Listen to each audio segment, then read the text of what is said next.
সম্মানিত ভিউয়ার্স, আসসালামু আলাইকুম। আশা করছি আল্লাহর অশেষ রহমতে সবাই ভালো আছেন, আমিও ভালো আছি আলহামদুলিল্লাহ। আজকে আমি ছোট্ট একটা ভর্তার রেসিপি দেখাবো। শুধু আমার নিজের জন্য করব, আমার বাচ্চারা খায় না তো ভর্তা। তো আজকে তেমন কিছু একটা ভালো রান্না করিনি, সবজি শুধু ডাল আর ডিম করেছি। আমি কি দিয়ে ভাত খাবো, তাই আমি একটু মরিচ, শুকনো মরিচ ভাজা, কাঁচা পেঁয়াজ আর লেবুর একটা রেসিপি করে দেখাবো, ভর্তার রেসিপি। চলুন বিসমিল্লাহ করে শুরু করি।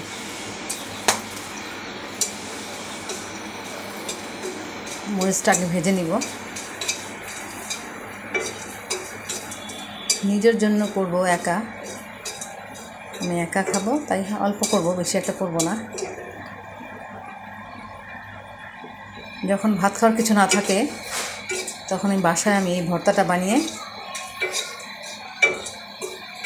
মজা করে একটু ভাত খেয়ে নিই। আমি তো সবজি ছাড়া, শাক ছাড়া ভাত খেতে পারি না। তবে আজকে আর নিচে যাওয়া হয়নি, যার জন্য সবজি অথবা শাক কিনে আনিনি। তো ভাবলাম কী দিয়ে ভাত খাবো, তাই এই ভর্তাটা তৈরি করব। এখন ভর্তার রেসিপি দেখো। ভর্তাটা তৈরি করে একটু ঝাল টক টক করে একটু ভাত খাবো।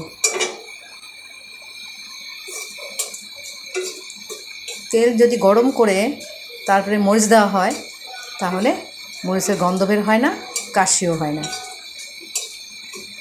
এটা হচ্ছে এই মরিচ ভাজার একটা টিপস।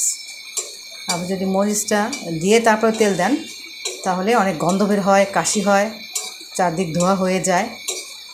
আর তেল গরম করে যদি আপনি মরিচটা দেন, তাহলে কোনো গন্ধ হবে না, কোনো কাশিও হবে না। আশা করছি টিপসটা আপনাদের ভালো লাগবে। মরিচ ভাজা আমার শেষ, চলুন এবার টেবিলে যাই। আমি তো তেল খেতে পারি না, তাই কোনো তেল দিলাম না, শুধু লবণ দিয়ে মাখিয়ে ভর্তাটা তৈরি করব।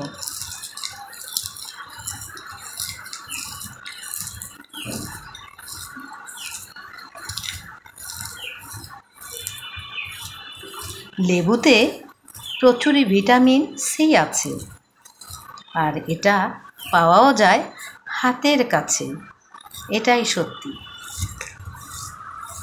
মাখাচ্ছি তেল ছাড়া, আপনারা তেল দিয়ে মাখিয়ে নেবেন। আমি তো তেল খেতে পারি না, তেল খেলে আমার প্রচুর পেটে ব্যথা হয়, আমার পেটে গ্যাস হয়। আমার মরিচ পেঁয়াজ মাখানো শেষ, এবার আমি লেবুটা মাখিয়ে নিব। আমার কাছে আসলে সবুজ লেবুটা নেই, একটু পেকে গিয়েছে আমার বাসার লেবুটা, তবে সবুজ লেবুটা দিলে কালারটা সুন্দর হয়।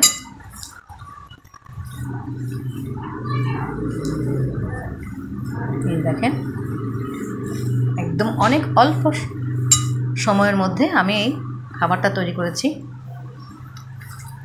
আলহামদুলিল্লাহ, খুব স্বাদ হয়েছে। এবার আমি একটু আয়েশ করে ভাত খাবো, যেহেতু আজকে আমি কোনো সবজি করিনি, শাক করিনি। আজকে আমার শরীরটা বেশ একটা ভালো না, তাই নিচে নামিনি, শাক সবজিও কিনে আনিনি। বাচ্চাদের জন্য ডিম করেছি আর ডাল করেছি, আর আমার জন্য আমি এই ভর্তাটা করে নিলাম। আপনারা একবার হলো একটু এই ভর্তাটা বানিয়ে ট্রাই করে দেখবেন। আর যদি আপনাদের ভালো লাগে, তাহলে আমার এই ভিডিওতে লাইক করবেন, কমেন্ট করবেন, শেয়ার করবেন, সাবস্ক্রাইব করবেন। আজ এই পর্যন্তই। আল্লাহ হাফেজ।